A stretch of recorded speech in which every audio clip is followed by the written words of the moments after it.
আমাৰ পানীপুৰি ৰেডি। চ' এতিয়া আমি খাম। চ' আপোনালোকেও এনেদৰে ঘৰতে বনাই ধুনীয়াকৈ টেষ্টিকৈ খাব পাৰে বজাৰত নোযোৱাকৈ, আৰু একদম চেম বজাৰৰ দৰে লাগে খাই, ধুনীয়া আৰু ঘৰত ধুনীয়াকৈ বনাই খাব পাৰে। Hello' guys, welcome to my YouTube channel. So' আজি নতুন এটা ভিডিঅ'লৈ আপোনালোকক স্বাগতম জনাইছোঁ। আজি আমি এটা নতুন ৰেচিপি দেখুৱাম।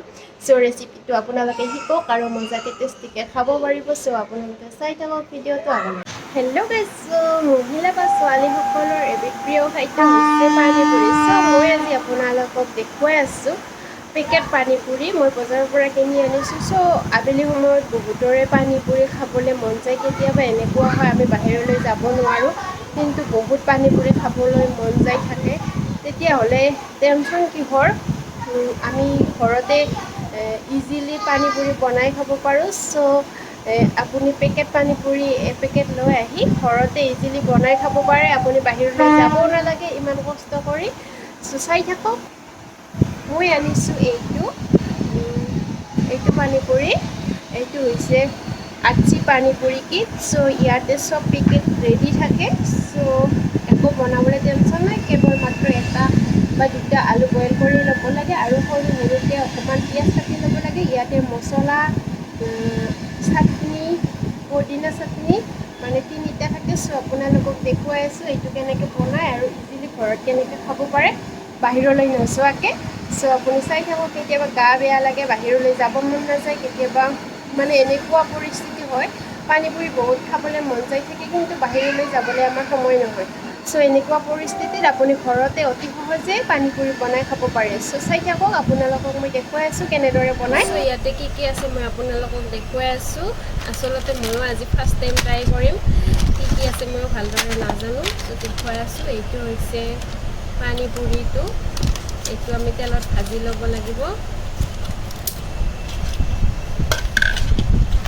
এইটো হৈছে পানীপুৰিটো। এইটো আমি তেলত ভাজি ল'ব লাগিব। আৰু ইয়াতে আছে তিনিটা চাটনি।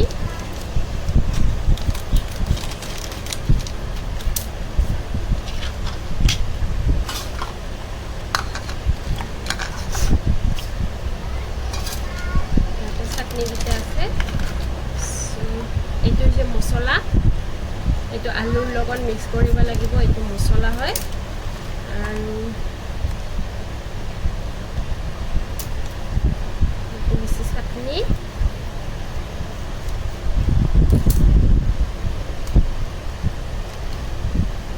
এইটো হৈছে ইমলি চাটনি।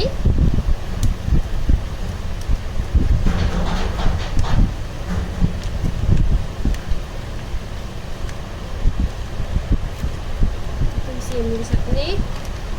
আৰু এইটো হৈছে পদিনা। এইটো পানীৰ লগত মিক্স কৰিব লাগিব। 250 গ্ৰাম পানীৰ লগত মিক্স কৰিব লাগিব এইটো।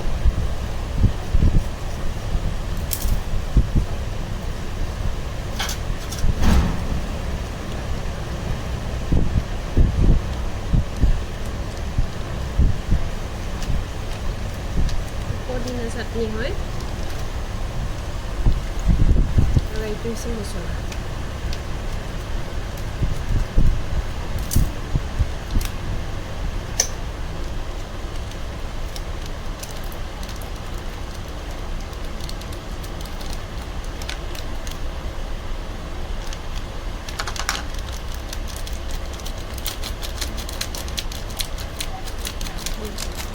এটা কেৰাহীত আমি এতিয়া তেল গৰম হ'বলৈ দিছোঁ। ইয়াতে আমি এতিয়া পানীপুৰিখিনি ভাজি ল'ম। চ' এইখিনি এতিয়া আমি ভাজি ল'ম। চ' এইখিনি ভাজোঁতে কেৰাহীৰ ভলিউমটো মিডিয়াম কৰি ৰাখিব লাগে, বেছি হাই হিটত দিব নালাগে, কাৰণ হাই হিটত দিলে এইকেইটা জ্বলি যাব। চ' মিডিয়াম হিটত দি কেনে ভাজিব লাগে, ল' টু মিডিয়াম হিটত। চাই থাকক, আমি এতিয়া ভাজি আছোঁ ধুনীয়াকৈ। চাওক কিমান ডাঙৰকৈ ফুলিছে, দেখিছেনে বাৰু? একদম চেম দোকানৰ পানীপুৰিৰ দৰে হৈছে।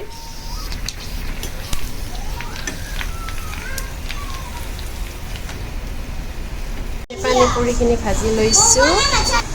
এয়া আমি দুটা আলু বইল কৰি লৈছোঁ। ইয়াতে এতিয়া আমি পিঁয়াজ আৰু সোৱাদ অনুসৰি নিমখ দি ল'ম। এয়া ডাঙৰকৈ এটা কাটি লোৱা পিঁয়াজ দি দিছোঁ। ইয়াতে এতিয়া নিমখ দি ল'ম। ইয়াতে আপোনালোকৰ সোৱাদ অনুসৰি নিমখ দি ল'ব।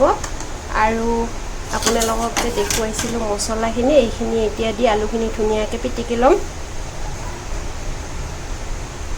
এতিয়া আমি পদিনা চাটনিখিনি ৰেডি কৰিম। ইয়াতে আমি 250 মিলিলিটাৰ পানী ঢালি দিম আৰু এইখিনি ভালকৈ ঘুটি দিম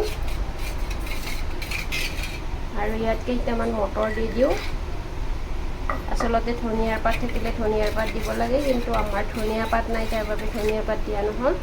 সেয়া মটৰ দি দিছোঁ কেইটামান। পানীখিনি ৰেডি কৰি ল'লোঁ। আলু দি দিম। আলু দিছে, অকণমান চাটনি, দিছোঁ, ইটো ভুজিয়া, জিৰা দি দিছোঁ কি হয় আৰু এয়া হ'ল জোল, পানী। পুৰি। এয়া আমাৰ ৰেডি পানীপুৰি। আমাৰ পানীপুৰি ৰেডি। চ' এতিয়া আমি খাম। চ' আপোনালোকেও এনেদৰে ঘৰতে বনাই ধুনীয়াকৈ টেষ্টিকৈ খাব পাৰে বজাৰত নোযোৱাকৈ, আৰু একদম চেম বজাৰৰ দৰে লাগে খাই। ধুনীয়া আৰু ঘৰত ধুনীয়াকৈ বনাই খাব পাৰে।